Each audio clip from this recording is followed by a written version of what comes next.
Kia ora everybody, my name is Anne and I am the author of Tui Street Heroes, this book, and I'm going to read to you from the third story. I'm going to read the third story called Standing Stone, and you'll notice that at the beginning of the Standing Stone story there's a picture of a standing stone, which is basically a massive piece of rock that has ended up in a place and where people just don't know how it got there. So there's sometimes stories made up about how the standing stone ended up where it is.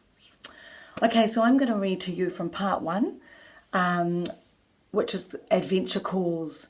So the first part of Standing Stone is called Adventure Calls. The fence post outside Louis's house was rotting. He nudged it a few times with the toe of his sneaker. "Thing is," he said to Terry, "Mr. Tamati makes things easier, not like Mum. She worries about stuff and she's always got a reason why I shouldn't do things. Like she didn't want me to go up Awatiyu Mountain because it was too far away. I told her that we've gone on class trips there and finally she agreed." Louis kicked at the fence post and made a creaking sound as if it was stretching. "You better stop doing that," Terry said. "You're going to break it." "This whole fence is rotting," Louis said. "I told Mum I could build a new one and she said she'd think about it. See? She never just says yes." "Does Mr. Tamati know you feel this way?" "Nah," Louis said. "He's got his own kids. What's he going to think if I come up to him and say, 'Hey, Mr. Tamati, I wish you were my dad'?" Louis stopped speaking and looked away. He hadn't meant to say that. Terry was looking at him and he knew his face was reddening. Somewhere in the puriri tree, Cloudbird was gurgling and squawking. Louis wished Cloudbird was louder so his voice could fill the silence. Any sound would do. Luckily, Bessie's father started up the lawnmower across the road. He waved at Terry and Louis. Louis kicked at the fence post again. Terry put her foot on top of his, as if stopping a soccer ball. "You'll break it," she said. "Louis, you're going to see Mr. Tamati next year. You just won't be in his class." "I know," Louis said. "I just don't want a new teacher. I want Mr. Tamati to keep being my teacher." Terry looked over at Bessie's dad, mowing the lawns. She'd been told to mow the lawns over the weekend, and all she'd done was play soccer, eat loquats off Tim's tree, which she decided was a waste of time because they were mostly stone and hardly any fruit, and then this morning try to help Louis train Cloudbird to untie a shoelace, which hadn't been very successful. "I'd better go," she said. "I still haven't mowed the lawns." "Don't tell the others," Louis said. "It's sort of dumb that I don't want to have a new teacher. Sort of embarrassing." "I won't," Terry said. "Don't worry. See you tomorrow." "Yeah, see you then." The next day at school, Mr. Tamati explained that Ms. Brennan, their student teacher, was going to finish her teaching practice with them in 2 weeks. Ms. Brennan nodded and held up her hand at their groans. "I'll be popping in to visit you all, don't worry." Sitting in front of Louis, Jack turned to Tim and said, "Just when my Irish accent was almost perfect." Tim laughed. "Yeah, right." Behind them, Louis smiled. Then he thought of Miss Brennan not being there to teach them acrobatics anymore. She was leaving, and Mr. Tamati would soon be teaching a whole new class. Louis didn't want this year to end. He didn't want a new teacher next year. Mr. Tamati was how Louis imagined a dad might be. He smiled at their jokes and explained things to them so that they understood. But the best thing about Mr. Tamati was his stories. He told stories about the past, true stories and made-up stories.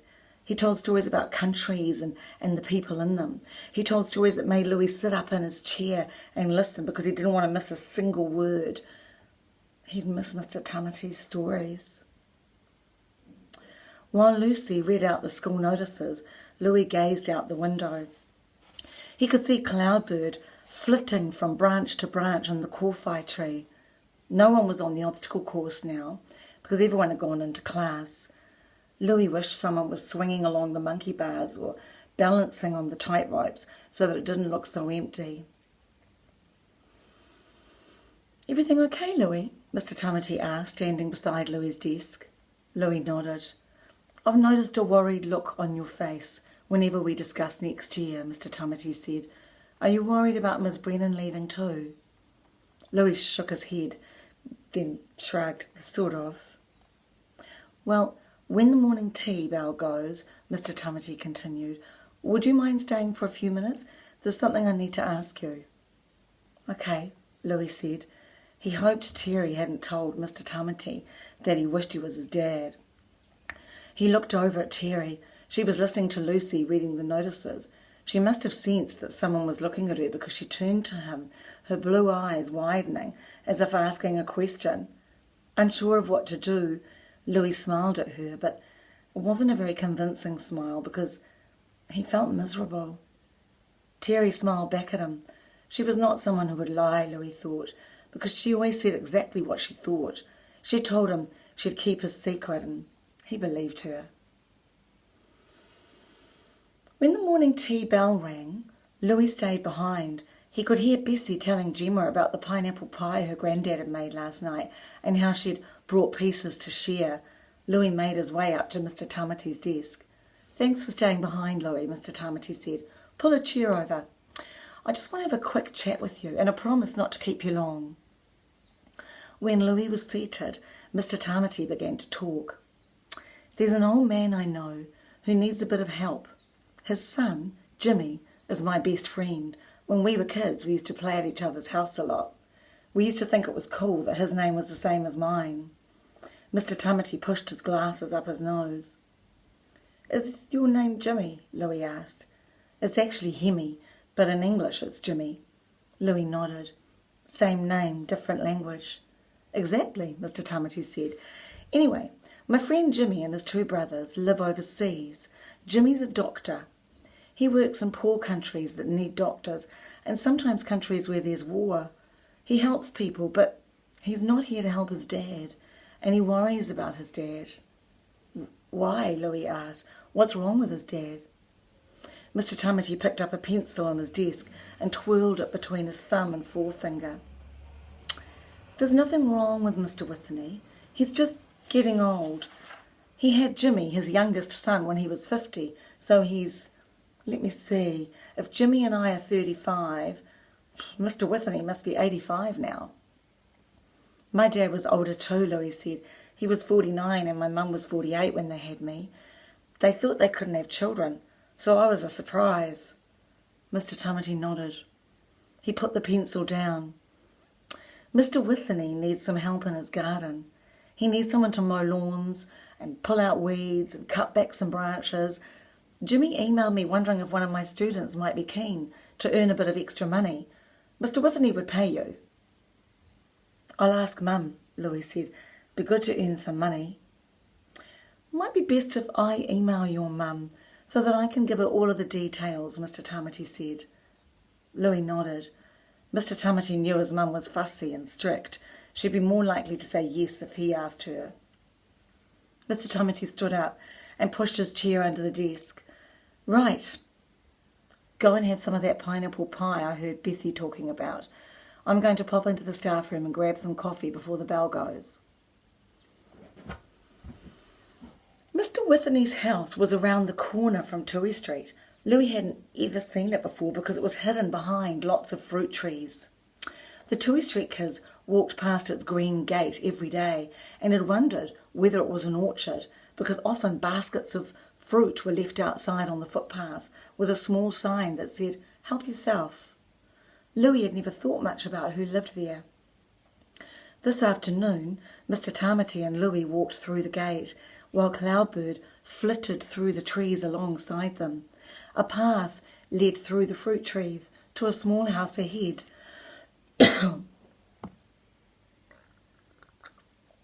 The loose pebbles on the path crunched under their feet.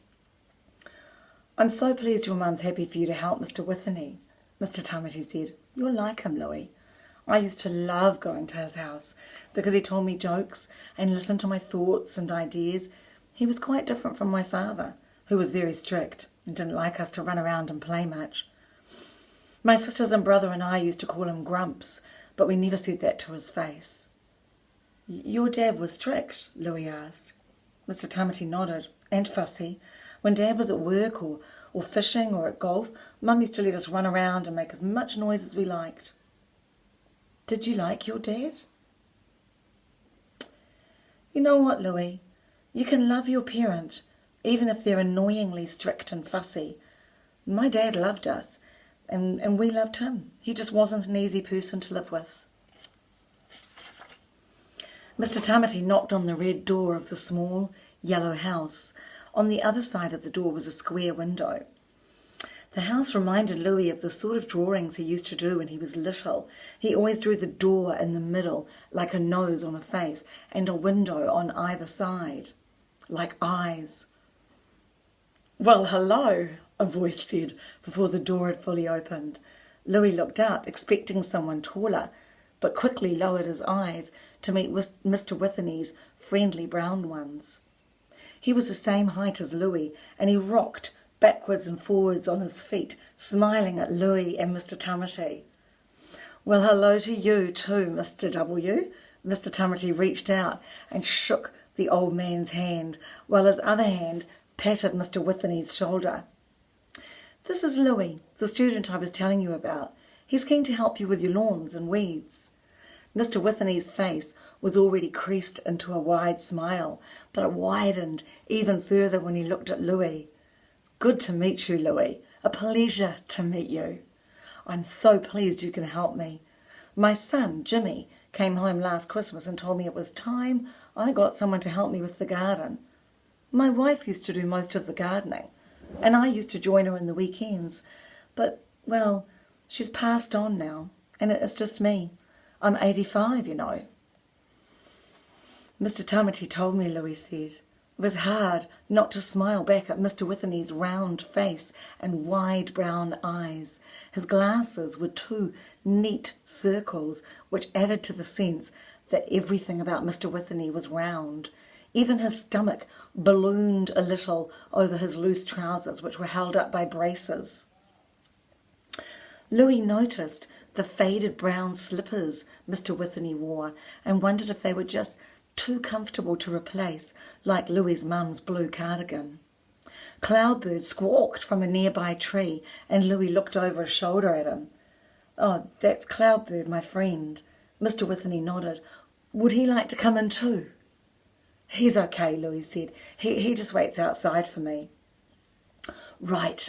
Well, I've baked a cake and the kettle's on." Mr. Withany turned and walked down the short hallway to a door on the left. Mr. Tamati and Louis followed him into a lounge with two green armchairs and a coffee table covered with newspapers. On one of the armchairs, a smoky grey cat lay curled up asleep. "That's Big Boss," Mr. Withany said. "He's very lazy and likes that armchair because it gets the afternoon sun." Through the lounge, they entered a dining room with a small table and chairs, which led to a kitchen that looked out on a square of grass.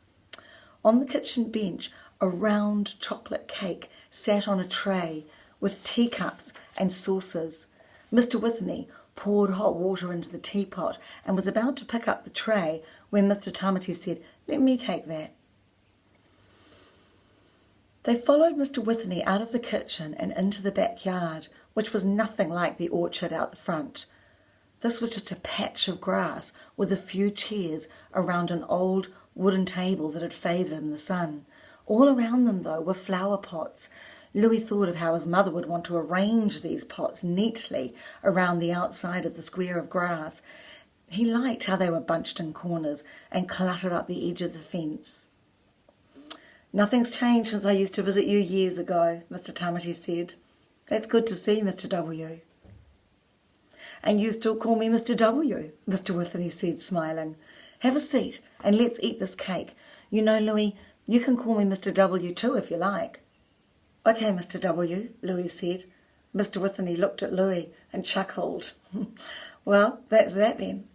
Now, I should warn you, there's a lot of work to do, so come as often as you like. I'll pay you for all your work, of course." "Thanks, Mr. W," Louis said. "Can I start tomorrow after school?" "Tomorrow?" Mr. Withany said. "No, that's Wednesday, isn't it?" Yes, tomorrow's perfect. I'll come as soon as school finishes, just like we did today, Louis said. Mr. Withany's friendly eyes peered at Louis through his round spectacles. Good. But don't rush, Louis. You'll get here when you get here. Louis's first job was to cut back the tall, overgrown bushes and shrubs that hugged the inside of the fence around the yard. They hadn't been pruned for a long time, and it took Louis a while to tidy the first one, especially because he had to move the ladder around so that he could reach branches. As he worked, he thought about the third and final hero's journey story they had to write. It had to include a mysterious object, place, or person. He hadn't decided which he would choose yet. He'd been so caught up in feeling sad that Mr. Tamati wouldn't be his teacher next year that he hadn't given it much thought. Pulling the ladder in front of the second bush, he noticed a large rock between it and the third bush. The rock was mostly hidden by wild, tangled branches, but he could see that it stood as tall as the bushes, rising above the fence. Cloudbird flew down from a nearby plum tree and perched on the very tip of the rock, chortling and chattering to him. I can see it, Louis said to his small friend. He pushed back thin branches so that he had a clear view of it. The rock was about twice his size, with a tip like a sharp triangle that pointed to the sky. It was a grey-black colour, and its surface was rough, with little ridges that stuck out here and there. Louis looked up and realised there was something written on the tip of the rock. A footstep behind Louis made him jump. "Sorry, I didn't mean to give you a fright," Mr. Withany said. "I just wanted to see if you need water." He handed Louis a glass and filled it up with a jug he held in his other hand. "I see you've found men here." "Men here?" Louis asked. "No, I haven't found any men here, apart from you, of course." Louis drained the glass of water. Mr. Withany laughed.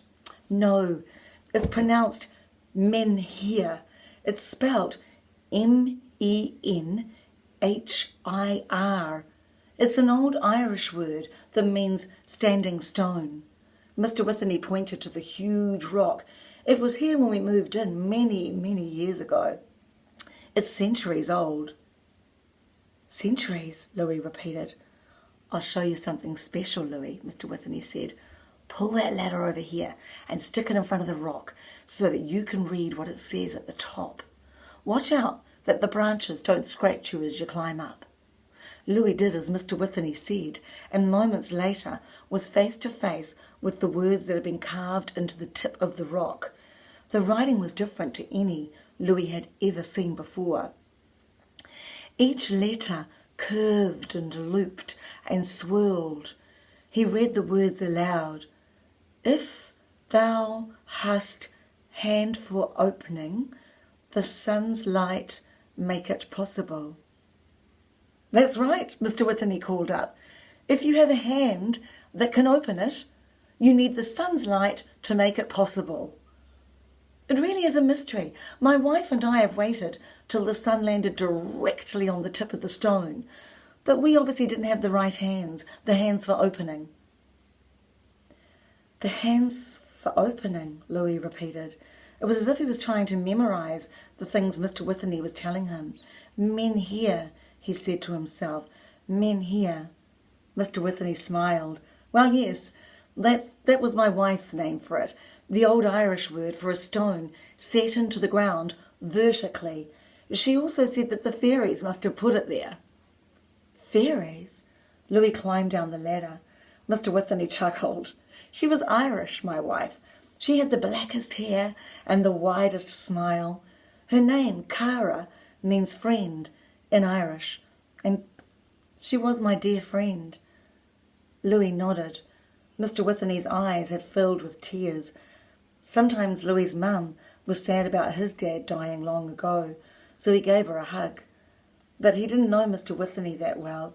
He looked back at the standing stone.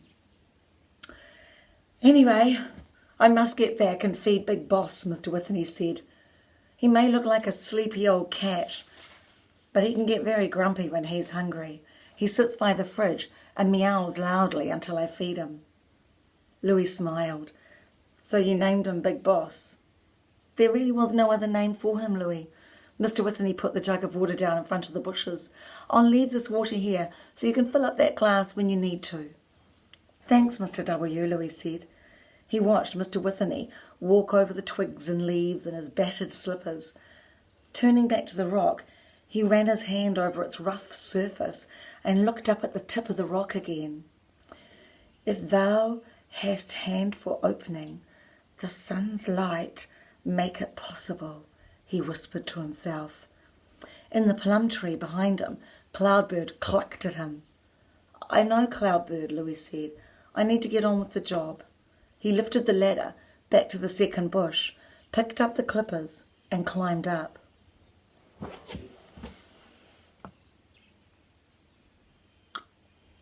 That evening, Louis decided to start his third hero's journey story. He sat upstairs in his room at his desk with his window open in front of him and tapped his pen against his teeth. The problem was his mind kept going back to the rock, the standing stone, as Mr. W called it. Outside it was still light, and Louis could hear Jack and Tim's voices coming down the street. Soon they were at his fence, looking up at him. Soccer? Jack called. Nah, Louis called back. Got to write my story. What's yours about? Tim asked. A mysterious object, person or place? Louis thought for a moment. You guys ever heard of a standing stone? Jack and Tim shook their heads. Hang on, Jack called, opening Louis's gate. He and Tim walked down to stand under the puriri tree outside Louis's window. Say that again? I found this massive rock at Mr. W's, Louis explained. It had writing carved into it at the top, and Mr. W said it was hundreds of years old. Is it in the orchard? Tim asked. Nah, between these tall bushes on the edge of the orchard, Louis answered. How'd it get there? Jack asked. Dunno. Mr. W said it was there when they moved in years ago. Louis didn't mention that Mr. W's wife had said the fairies had put it there. There's some big rocks in England, Tim said, called Stonehenge. My uncle went to Stonehenge, Jack said. He showed me photos. They're massive rocks and they're all in a circle. Stonehenge, Louis repeated. I'll look it up on the internet. Hey, do you think Mr. W would mind if we had a look at the rock tomorrow after school? Tim asked. I'll ask him, Louis said. I'm sure he won't mind. Mum knows him, Jack said. She went to school with his kids. Let's go, Timbo. Time for soccer. See you tomorrow, Tim said, and look up Stonehenge, Louis. Louis nodded. Stonehenge, he repeated. See you in the morning. Jack and Tim chatted as they made their way back onto Tui Street. Louis realised he'd forgotten to tell them about the writing on the tip of Menhir. He'd tell them in the morning. Right now he had to do some research. He made his way downstairs to find the laptop his mum shared with him. He could see her sitting watching something on TV. Her hair was swept up in a ponytail. It used to be completely red when he was little. There were photos of her holding him, and their hair was the same deep red colour, but now hers had streaks of grey threaded through it. She was wearing her favourite comfy blue cardigan and was nodding as if agreeing with something on TV. Hearing Louis, she turned and smiled. I just need to do some research for my story, Louis said. Okay, his mum replied. What's the topic? Not sure, but maybe something to do with Stonehenge? Stonehenge? I went there with your dad long ago, before you were born. It was quite something. Mystifying. Mystifying? Well, yes, because no one really knows how those huge rocks got there. There must be some ideas about how they got there, Louis said. I'm going to do some research on the internet. Go ahead, his mum said. Take the laptop upstairs so the TV doesn't disturb you. Back upstairs, Louis turned on the laptop and waited for it to start up. Cloudbird swooped down from the puriri tree to Louis's windowsill, and Louis reached over to stroke his back. For a few moments, Cloudbird sat very still, as if it felt so good that he didn't dare to move. Then he squawked and chortled and flew off into the tree. Right, Louis said to himself, Stonehenge. He wasn't sure how to spell it, so he keyed in the word stone and then the letter H. Immediately, the word Stonehenge came up on the screen. Louis clicked on the websites and began to read. Stonehenge was in a place called Wiltshire in England. It was a megalithic structure, which meant huge stones arranged into a shape, but not joined together with anything like nails or concrete. He learned that mega means great and lithic means stone in Greek. So a megalith was a huge stone, often called a standing stone. A megalith, Louis said to Cloudbird sitting on the window sill, is a huge stone, a standing stone. No one really knew how the stones in Stonehenge got to be where they were.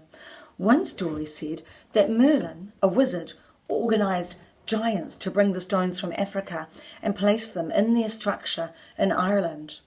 Later, Merlin magically moved the rock structure to England. Other information said that Stonehenge had been a burial site and that many bones had been dug up around the area. Some researchers said it had been a temple, while some said it had been designed to capture special movements of the sun and moon. After a while, Louis's mum came past his bedroom and said she was heading to bed. She reminded him to clean his teeth, and he said he would soon. First, though, he just had to click on one of the tiny photos on the right-hand side of the screen. Because underneath the photo, the caption said, Tonga's Stonehenge. Louis thought of Bessie and her granddad. Did they know that Tonga had a Stonehenge? He clicked on the photo and began to read. Like most of the Stonehenge structures, it was a trilithon, which meant it had two rocks that stood up straight, with one rock lying over the top of them, like this. Two rocks that stand up straight, with one rock lying over the top of the two rocks. He knew that T-R-I, that part of the word meant three, like in triangle or tricycle, and he knew that lith, now he knew, it meant stone. So a trilithon was a structure with three stones and one that lay across the top of them. It was called Ha'amonga. Mr. Ngāwhāhu would surely know about Ha'amonga. He'd get up early and go and ask him before school. The next morning, Louis crossed the road to Mr. Ngāwhāhu's house. Bessie's mum and dad were just leaving for work as he arrived, and they told him to go on in. Kuri, her dog, wagged her tail when she saw Louis. She was lying in a sunny spot in the hallway. Louis stopped to pat her before heading into the kitchen, where Bessie and her granddad were washing and drying the dishes. Malolele, Mr. Ngāwhāhu said. Malolele, Louis replied.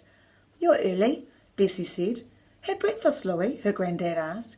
Yeah, not much though, because I really wanted to ask you something. Well, ask away, Mr. Ngāwhāhu said, and help yourself to toast if you're still hungry. Do you know about Ha'amonga? Louis asked. Mr. Ngāwhāhu nodded. I do, and I've been there too. It's in the north of Tongatapu, the main Tongan island. It's a megalithic structure, Louis said, in Tonga. What's that mean? Bessie asked. It's when large rocks are placed so that they form a shape, her granddad answered. I've got a photo of it, somewhere in the drawer in the lounge. Hang on, I'll find it. Louis put a piece of bread in the toaster while Mr. Ngāwhāhu disappeared down the hallway. He popped it up quickly because he liked the bread warm, not properly toasted. Bessie passed him a plate and knife that she'd just dried. Here, she said, butter and everything's in that cupboard. She hung the tea towel on a hook by the bench. Mr. Ngāwhāhu came back into the kitchen. Here it is, he said, passing a black and white photo to Louis.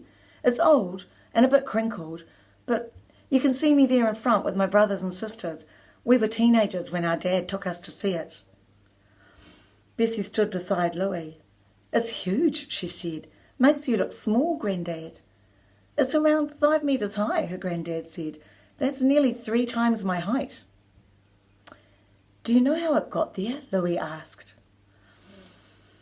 Well, its full name is Ha'amonga a Maui, because one of the stories is that it was made by Maui, Mr. Ngāwhāhu said. No ordinary human could have carried those 3 huge pieces of rock, but because Maui is a god, he could. Legend says Maui got the rocks from another Pacific island and brought them to Tonga in a canoe. He then carried them over his shoulders. Ha'amonga means a stick that's carried over the shoulders with something heavy on both ends. That's why it's called Ha'amonga a Maui. Do you believe that? Louis asked. Bessie, are you ready for school? Mr. Ngāwhāhu asked his granddaughter, who was staring at the photo. Well, I want to listen to your answer, Granddad, Bessie said. Well, okay, her granddad said, but only for a few minutes, then get organised. He sat at the table beside Bessie. Louis joined them. I don't know what I believe. Some people say that about 800 years ago it was built for a king, as a grand entrance to the lands he owned. More recently, some people have said that, like Stonehenge, Ha'amonga lines up with the sunrise on special days of the year, like the longest and shortest days, called the summer and winter solstices. I read, Louis said, that there's a V-shaped mark on top of Ha'amonga that lines up with the rising sun on those days, the shortest and longest days. How do people know that stuff? People studied nature, Mr. Ngāwhāhu said. They used stars to guide them over the ocean. Mr. Ngāwhāhu stood up, his chair scraping on the kitchen lino. I can hear Terry talking outside. Quick, Bessie, put your lunch in your bag. Bessie went to the fridge. I want to hear more about Ha'amonga, she said. Another time, her granddad said, smiling at her. There's a massive rock, a standing stone near Tui Street, Louis said. It's called Menhir, which means large rock in Irish. Where? Bessie asked, filling her water bottle from the tap. At Mr. Withernee's, where I work in the afternoons, Louis said. His wife thought the fairies built it. Near here, Mr. Ngāwhāhu asked. Well, how about that? Jack and Tim want to have a look at it after school today, Louis said. You can come too if you want, Bessie. I'll meet you at Mr. W's gate at 4 o'clock and let you know if it's okay for you guys to come and look. Bessie looked at her grandfather. That okay, Granddad? Sounds like an adventure, Mr. Ngāwhāhu said. Standing stones are a mystery to everyone all over the world. Be ashamed not to see one so close to home. Bessie slung her backpack over her shoulder and reached up to kiss her granddad's cheek. Nofua, Granddad, she said. Alua, her granddad replied, and goodbye to you too, Louis. Nofua, Louis said. Mr. Ngāwhāhu smiled. Your Tongan's getting better and better, Louis. Louis smiled, heading down the hallway. Outside, he heard Cloudbird, Chortle, and Jack yelling, Bessie and Louis, we're going to be late. And that's the end of part 1 of Standing Stone. I'll read part 2 with you next, but you might want to have a little break right now. See you soon.